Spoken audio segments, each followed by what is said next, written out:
qual que é a ideia que a gente montou aqui? Né? Então, a gente precisava de um case na nossa rede 5G para testar o cenário de edge. Né? O que é o cenário de edge? Eu queria algum computador tomando decisões por esta máquina. Então aqui a gente transmite a imagem, né, dessa pequena câmera para cá. Então isso aqui é o que conecta ele à rede 5G, que a gente chama de dongle, né? Então ele se conecta a um computador que está atrás daquela TV lá, né? Então ali a gente roda um código que recebe a imagem e fica analisando essa imagem. Então quando ela identifica que você está sem um EPI, a gente dá uma advertência aqui através da luz. Então eu peço para acender a luz. E todo esse movimento que é feito, ou seja, receber a imagem, processar ela, identificar a falta do EPI e dar um alarme, eu fico medindo ali na monitoração, que é para eu ficar vendo as reais latências que a rede 5G está produzindo. Né? Então, um exemplo mais legal que nem a gente chegou a citar do Tesla. Por que um Tesla é muito caro?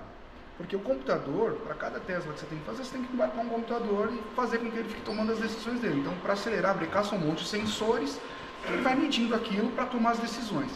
Então, a gente tem que ter um computador que processa muita coisa. Imagine que você pudesse tirar este computador de dentro do Tesla e ele passasse para trás de uma antena 5G e o Tesla fosse só um chassi, um sensor comunicando 5G com esse computador no pé da antena e o computador tomando decisão, acelera, breca. Então, claro, salva as proporções, né? O nosso rush, a ideia era mostrar um cenário desse, um computador tomando ações remotamente, né? Através de um dispositivo. Então aqui a gente aciona uma luz, mas eu poderia fechar uma porta, desligar um robô, desligar uma esteira, não abrir uma porta, enfim, praticar qualquer tipo de comando elétrico, né, para algum sensor para ele executar uma tarefa. Só que a decisão foi do computador, foi ele que recebeu a imagem, analisou e decidiu por aquela ação. Então aqui a gente montou essa caixa meio para não ficar, quando a gente estava montando o protótipo, estava um monte de fio aqui espalhado, fio da... Aí o que eu conversei com os meninos? Falei, poxa, eu queria embarcar isso dentro de uma caixinha para a gente não ficar parecendo uma placa aberta aí, né? Isso, uma coisa meio só no protótipo, né? E daí saiu um produtinho assim. Então hoje a gente consegue analisar a imagem da pessoa, identificar a falta do EPI. Claro, a gente pede para essa luz acender com uma advertência, né? Mas eu poderia, que nem eu te falei, adicionar outro mecanismo qualquer aqui. Agora ele falou, não abrir uma porta para o cara não entrar enquanto ele não tiver... Isso, além de validar esse uso de EPI e tudo, a ideia principal é validar a comunicação dessa caixa com um computador através da rede 5G. Então, o tempo que ele demora para decidir, essas coisas. Aí a gente pode até... Vamos lá, falar de 5G? Então, o que a gente já produziu aqui? Interfaces para equipamentos não nativos 5G. Então, eu estava falando que a gente tem um computador atrás da TV aqui. É um computador, é um PC, um mini PC comum. E ele não fala o 5G, naturalmente. Ele não tem uma interface ou uma interface nativa. Então, a gente desenvolveu uma interface, uma placa, para conseguir colocar esse cara dentro da nossa rede 5G. Aí a gente tem aqui hoje uma rede agnóstica fabricante. Por que ser agnóstica fabricante? Isso não é uma caixa fechada. Então eu não liguei num grande fabricante e disse, olha, quero uma solução 5G. Essa solução 5G ela foi desenvolvida aqui. Então a gente tem uma engine e toda a parte de codificação feita pelo nosso time. Conjunto, quebrando a cabeça, o pessoal sabe o tanto que a gente ficou para fazer funcionar. Então aqui dentro a gente tem o nosso core, né?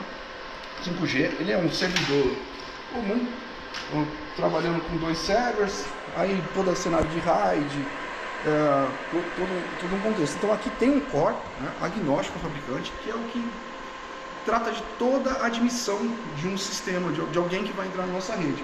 Por exemplo, a gente tem este roteador aqui, um roteador do teu braço comum, né? Então aqui eu tenho o Wi-Fi dele, tem o sinal 5G. Como é que ele entra na minha rede? Tá vendo que eu tenho SIM card aqui? Ele tem lá em SIM card. Isso aí. Olha. Então ele está com o SIM card da nossa rede. Né?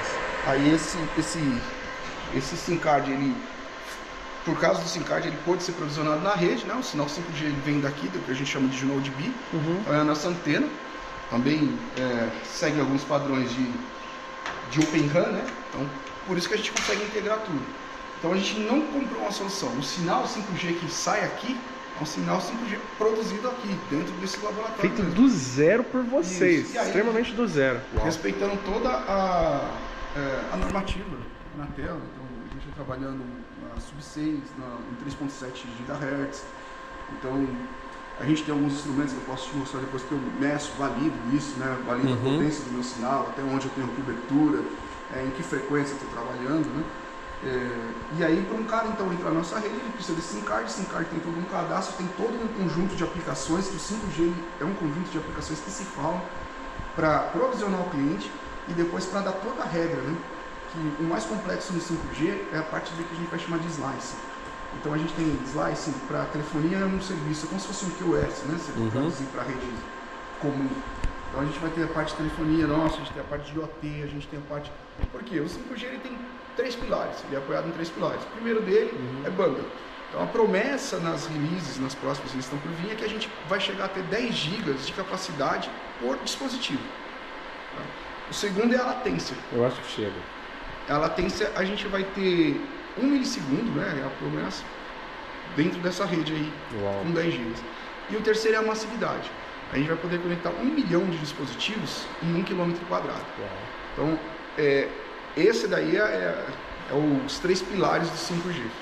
Então, há de haver aplicações, por exemplo, como a gente citou do teste, que vai demandar latência. Outras vão demandar banda e outras vão demandar massividade.